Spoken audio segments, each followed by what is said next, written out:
So one of my favorite people, Ben Chodor, has been instrumental in a lot of things. But for us in particular, I believe he, Lexi, and I were sitting at the Spark Labs, MedStarter Labs location a couple weeks ago, or months ago, and they just started talking about blockchain. They're all very excited about it.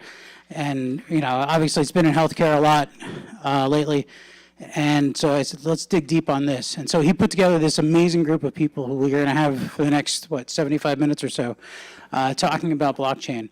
So first, we started with Kirill, but now we're going to continue with a in-depth interview with Ben and his guest, Charles Hwang. Not the Charles Hwang from Blackstone, this is Charles Hwang from Baruch and the Blockchain Fund.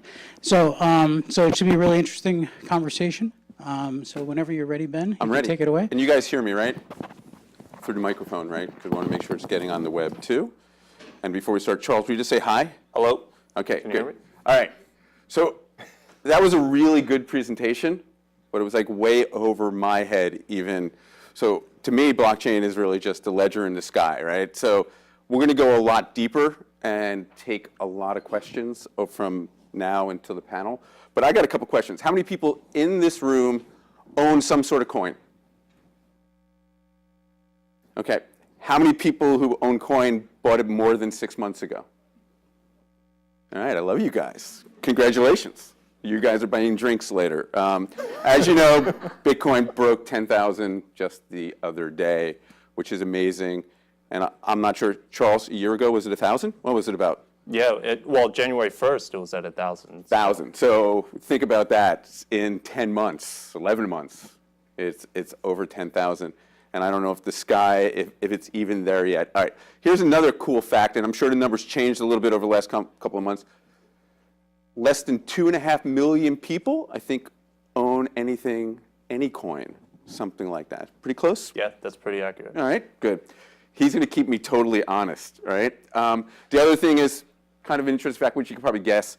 The average age of someone who owns a coin is between 25 and 35. So, but the most interesting thing to me as I'm going to more and more crypto and blockchain events, the average age in the audience skews closer to my age than to his age, which kind of blows me away. And I'm a lot older than you think I am. And then here's the other most interesting thing before we get into interviewing Charles is why we're here. A year and a half ago, I think there was less than 25 crypto hedge funds or hedge funds that specialized in? Less than that. Less than that. Mm-hmm. And today it is over 100? Over 100, yeah. Just think about that. And then my last fact is that I think more money is being invested in crypto this year than was invested in all VC investments. So think about that. As we, in this audience, have traditionally gotten our money from angels and VCs. So take the blockchain serious and take crypto serious.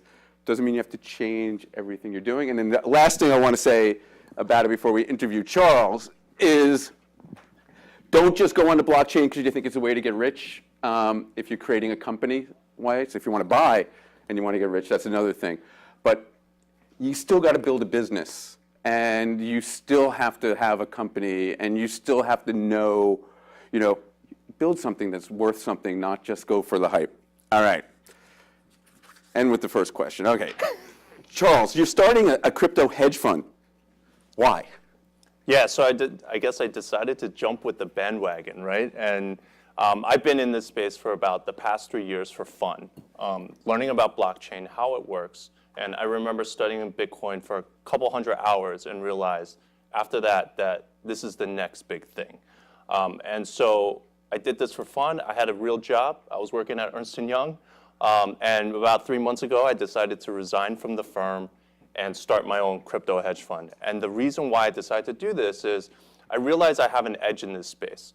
And so to take you back a little, my background is actually equity trading. And so I traded through the financial crisis and also the dot-com bust. So it's starting in 2000. One of the toughest markets to learn how to make money in the market, and I survived through that, survived through the financial crisis. And a lot of people, in a bull market like this, everyone makes money. But And so I even remember seeing a hedge fund that was trying to raise capital, and they said, oh, year to date, this crypto hedge fund has made 400%. And I was like, those returns are pathetic, because if you just invested in Bitcoin, you would have had 1,000% return already year to date. And so it just gives you perspective, right? And I also think I'm also setting my hedge fund up to capitalize when this bubble does pop. Eventually it will. It's a matter of when. But with that said, I think we have a crazy bull run, in my estimate, maybe the next 2 to 3 years. Wow, that's even a lot longer than I thought. All right, what's the definition of a crypto hedge fund? Yeah, so a crypto hedge fund, I would say, is any fund that is invested primarily in cryptocurrencies. Right now, if you probably heard most about Bitcoin and Ethereum, possibly even Litecoin, but there are over 1,300 of these right now actively being traded, and much more being ICO'd, initial coin offerings, that are coming out into the market and being actively traded on various exchanges. So would a typical crypto hedge fund invest in ICOs, invest in companies that are coming out with the ICO or coming up with the blockchain idea, or is it more established companies? Yeah, so I think it varies depending on every crypto hedge fund. They have different strategies, such as investing in actively traded cryptocurrencies. It could also be in ICOs. ICOs are a little tougher because there's a lockup. A lot of times you don't know when they're going to start trading on the market. And so some hedge funds may invest less in it, some may invest more of it. There's higher risk with the ICOs. There's less risk with the ones that are actively traded. Great. All right, before I ask the next question, I advise everyone, not right now, but tonight, go and download Coinbase, or just log on to Coinbase. Not that you should go invest, and not that you shouldn't go invest, but just see what's out there. It is, think of it's, the perfect place to see. And you can see how the coins have gone for a month, 2 months, 3 months, a year, and it's a really interesting thing to do, and you just owe it to yourself just to do it. All right, let's do some quick definitions, because like everyone in this audience, all these things were sort of meant nothing to me a year ago. What is crypto, and why is it called crypto? Yeah, so cryptocurrency comes back to, I think, blockchain, what we talked about earlier, and I could more define that. And when you think about Bitcoin was created in 2009, it's the first instance of a blockchain. But blockchain is not Bitcoin, so a lot of times that can get confusing. Blockchain is totally different, but Bitcoin uses blockchain technology. And the way I would describe blockchain is what was said earlier, it's an immutable database. It's as simple as that. It's just a database. But if you think about this database, the way Bitcoin works, and this is very specific to Bitcoin, is that it's a digital ledger that maintains a tally of all transactions. So if I send Bitcoin to Ben, and Ben sends Bitcoin to someone else in the audience, that gets updated into this ledger. And as this ledger, Bitcoin has a block time of 10 minutes. That means every 10 minutes they seal all the transactions in that 10 minutes and into a block, right? And so now we see all those transactions. We can't change those transactions. Remember, it's immutable. And then the next 10 minutes, you have the next block. All those transactions get put in. The next block has something called a hash pointer. It's a technical term, but what it means is it points to the one previous block. So as each 10 minutes comes, each one points to another block. They're all linked. So you have these blocks that are chained together by this pointer, and hence the name blockchain. Beautiful definition. And again, anytime anyone has a question, jump out.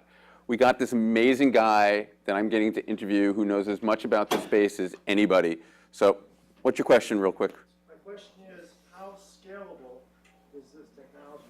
Some of the people that I've spoken to are concerned because it's not an efficient process in terms of computing, because you're doing things to make it crypto, and that makes it difficult because you're going to have a lot of resources from what I've been told. All right, so the audience on the web would understand. He wants to know, how scalable is blockchain? How scalable is cryptocurrency? Yeah, so that's the biggest issue right now. With Bitcoin and Ethereum, it's not that scalable. It doesn't handle that many transactions per second. If you think, right now it might be 15 transactions per second on Bitcoin. If you think about what Visa and MasterCard does, it's probably like 50,000 transactions per second. So clearly not scalable right now. But there is something called Bitcoin is what they're trying to work on in Bitcoin's instance is a second layer solution called Lightning Network. And so you take these transactions off the Bitcoin blockchain, it's off the blockchain, and you can conduct multiple transactions at very low amounts, low value transactions. And when I define low value transactions, these are like a Starbucks transaction. You could buy a cup of coffee. Right now, you do not buy a cup of coffee with Bitcoin because of the fees. But if you do it on the Lightning Network, then you can do that. And the fee structures are a lot less too. I mean, less than a penny to conduct those transactions. But these are all things being worked on right now. It's not in place right now, and there's probably issues as they start building this out and testing it out. So I think this is much later on down the road. Okay.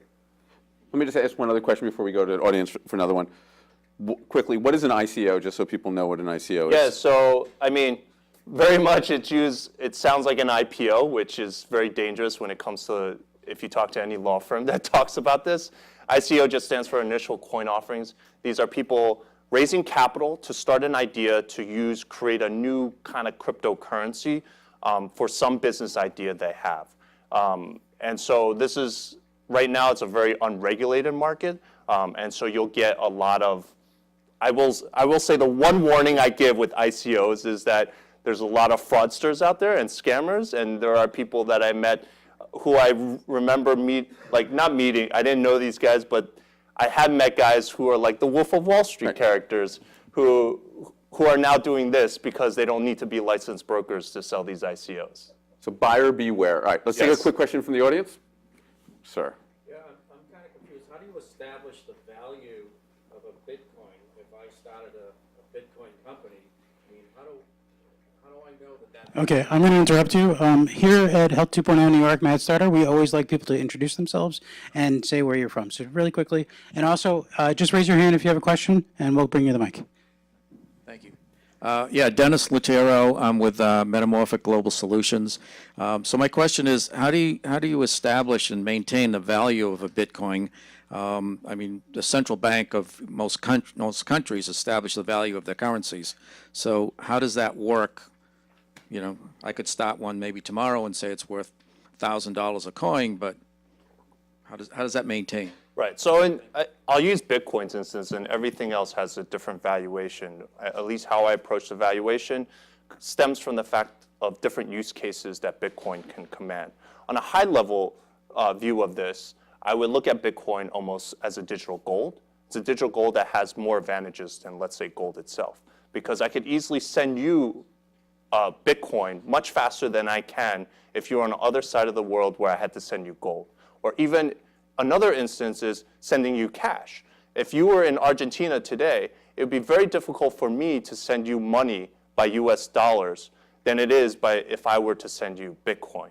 And so that's one use case. Then you would think about, if that is a real use case, then how much value do people put on that in terms of how much dollars are right now used to send money across the world? But now this is much easier, and it's much faster. And so that's where I would attribute that one use case. Now, all these other cryptocurrencies are not ones that will necessarily disrupt Bitcoin's use case in terms of high-value transactions. That's how I would define it, meaning large dollar amounts being transacted across the world, because it's borderless.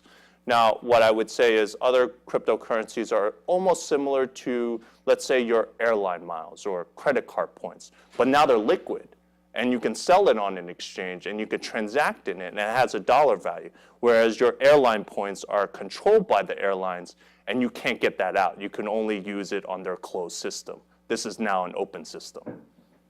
But still, it's all speculating, right? It's just Yeah, like a stock. Why is one stock worth, $500 a share and another stock's worth $5 a share if they both have the same market cap and they have the same revenue?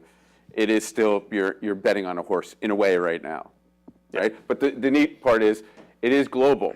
You can use it anywhere where you can't use other currencies everywhere. I got two more things that I want to go over, and then we'll take questions. And I want to get the panel up here also.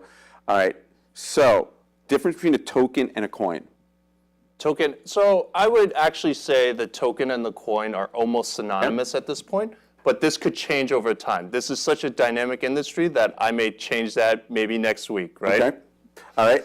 the market went crazy this summer, right? And you mentioned this a little bit. Should people be worried about fraud?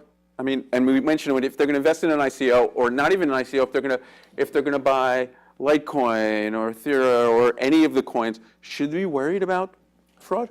I mean, I think if you participate in an ICO, highly likely that there might be fraud involved, right?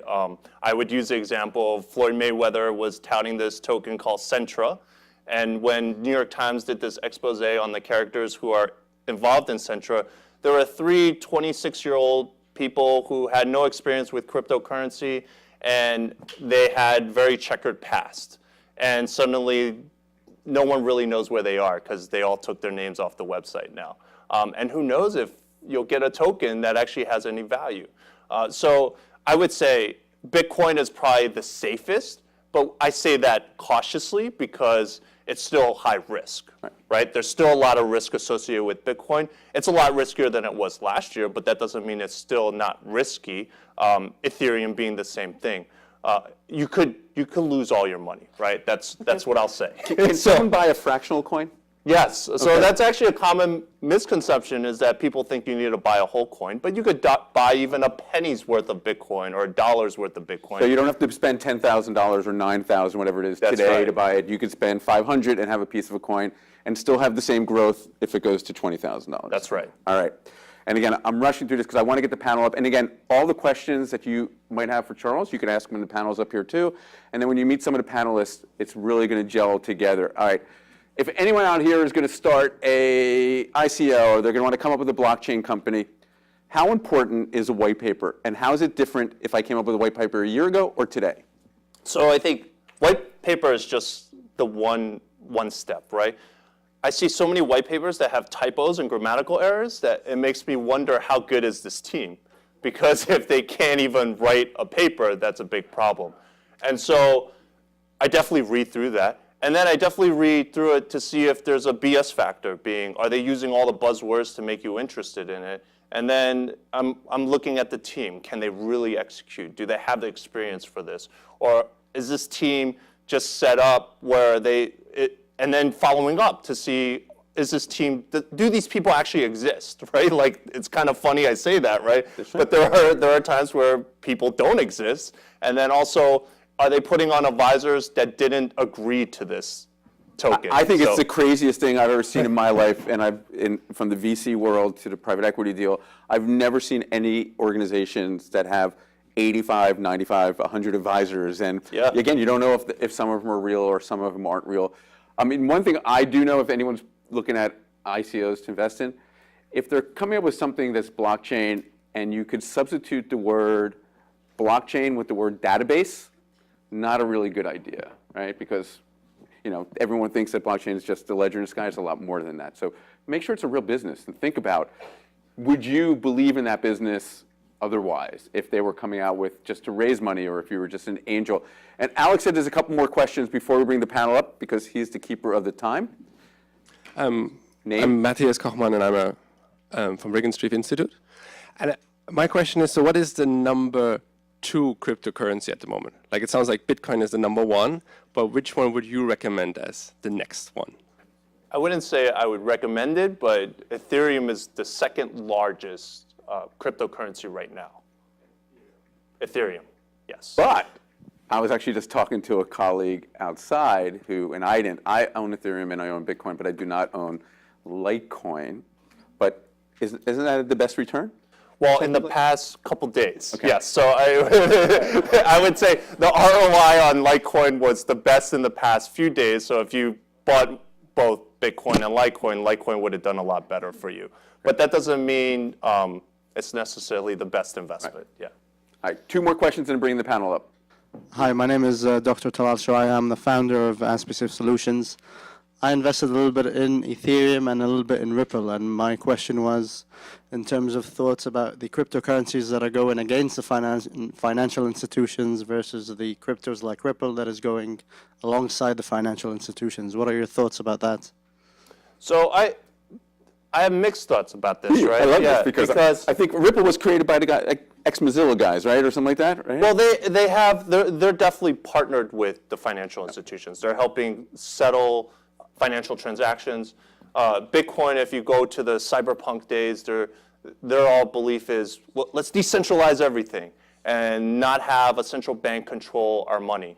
But my outlook on all this is that I feel, at least in our society, in America, we trust our banks to some extent, right? I would say we believe that. And so no matter what, people still, in terms of what people do, I see people still trusting central authorities, central exchanges. They don't want to hold Bitcoin in their personal wallet. They want to hold it on exchanges. So I don't think it'll actually disintermediate banks. I think banks will come in, and this is where I think like a Goldman Sachs is playing it very, very smartly in that they're coming in and seeing what services they can provide. How can they be involved in this cryptocurrency space and help the users in this field? Oh, they're going to come out with their own coin. Look, NASDAQ just made an announcement that they're going to play in the crypto space. Yep. All right, our last question, since you, Hi, my name is Jason Albanese. I'm with Centric Digital. Charles, could you talk a little bit about the risks and challenges with safely storing crypto once you buy it, either at large scale or in small amounts? Yeah. So this is actually a great question because a lot of people don't talk about security. And even in the crypto hedge fund world, no one's talking about this, right? In the crypto hedge fund world, I would say one of the big things that you have to even think about when you invest with the hedge fund is how are they securely putting these coins away? Because when you put it on an exchange, the big question is, how do you know they have your Bitcoins on the exchange? Now, if you don't know what I mean, look at Google Mt. Gox and look at what happened to them. They got supposedly hacked. Define what you mean by hacked. It could be he just stole your tokens off the network and you wouldn't even know, right? There's no way to track it. And so it's important to know how to safely secure your tokens. I will say, you recommended Coinbase earlier. I would trust them. As far as I know from the data that I'm getting, I would trust them. But if you really wanted to play this even safer, right, is to take the coins and put it in your own wallet, secure it, have something called a private key, which is like your password, and never lose it. You lose your private key, you lose control of your tokens, you'll never have access. and it's a thumb drive, right, for the most drive. In a sense, you could use a thumb drive. You could use, there's other ways to, cold storage it to keep it safe. Because if you leave it on the exchange, there's always a risk. If they're not dealing with security, if security is not paramount to them, which it should be, they could lose all those tokens. It makes you scratch your head, though, right, that you can buy something and spend $10,000 for a coin, and then technically, depending on where you put it or place it, it could be gone tomorrow. Yeah, I mean, I would say it's almost like if you have a lot of money, and during the financial crisis, and I know someone heard of a friend who had money at Lehman Brothers before the crisis, and then he had a $10 million account and lost it all but the FDIC insurance amount, right? And this is the same instance, right? And so it's almost like pulling cash out of your bank, now you have it in your home. What do you do with it? You better secure it. So maybe a safety box or whatever. I mean, however you want to think about the physical security of it, that's what I would think about. It's also in some ways the fun of it, too. You get to move your coin from wallet to wallet and move it around and gamify it. Hence some of the crazy names like crypto and shapeshift, and so on. All right, I want to bring the panel on, but you had a question. As they come on, we can answer it because they're just going to come and sit. Alex, can we get her a microphone? Yeah. So we're just going to switch over the chairs and such? Yep, so we're just going to wait. Where are we going? Young lady right here. Somebody raise Right their there. Thank you. Hi. Name and company. So my name is Fatma, and I'm a graduate student at Columbia University, and I've been interested in cryptocurrency with me and my friends because I have a friend who started a lab like in Columbia where we're sharing information about cryptocurrency. So I wanted to know what you knew about Dash and the whole project they have in Zimbabwe, since people think that they can trust more Dash because of its kind of social justice mission. What do you think is going to happen in the next few days when it comes to... Before you answer that, will you just tell the audience what Dash is so they know what you're answering to? Yeah, so, I mean, I think part of what Dash is trying to pitch itself, it's a competition to Bitcoin, right? It's another payment settlement layer for financial transactions, and I think my understanding, correct me if I'm wrong, they're trying to help with unbanked people and third world countries, right?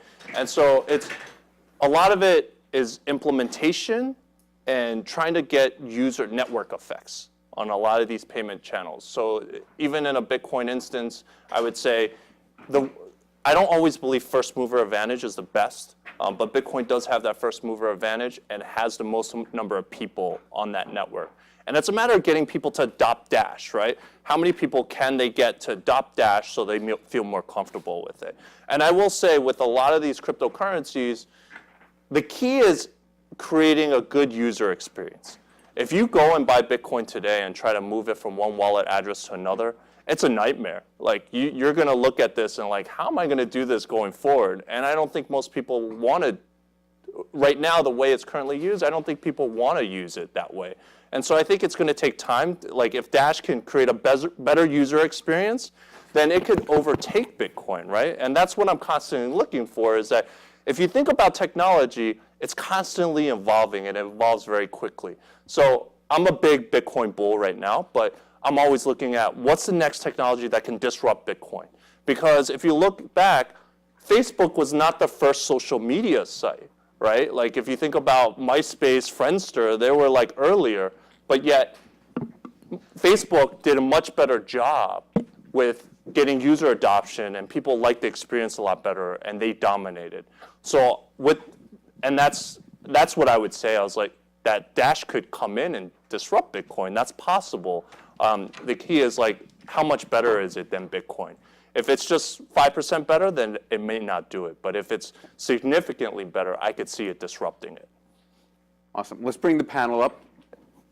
And obviously, I wish I had an hour of interviewing Charles. But I think as you meet the rest of the panel, I think you feel the exact same way. So is this educational for everyone so far as these guys are walking up? Yes. Was it boring? No. All right. That's the number one. Here, Alex, this was not boring at all. That's just because you had these handsome young men changing all the chairs over. Yeah, well, you know. It doesn't hurt, right? Did you learn anything, Alex? How are you? Never learn anything. Okay. Sorry. That's why we videotape everything. That's right. So I can watch actually later. pay attention later. Yeah. So, anyway. It is fascinating. And then now, since we're all healthcare, what you're going to learn from these guys and what you want to ask these guys is, you know, where's the place in healthcare? And is it now? Is it tomorrow? And how's it going to work?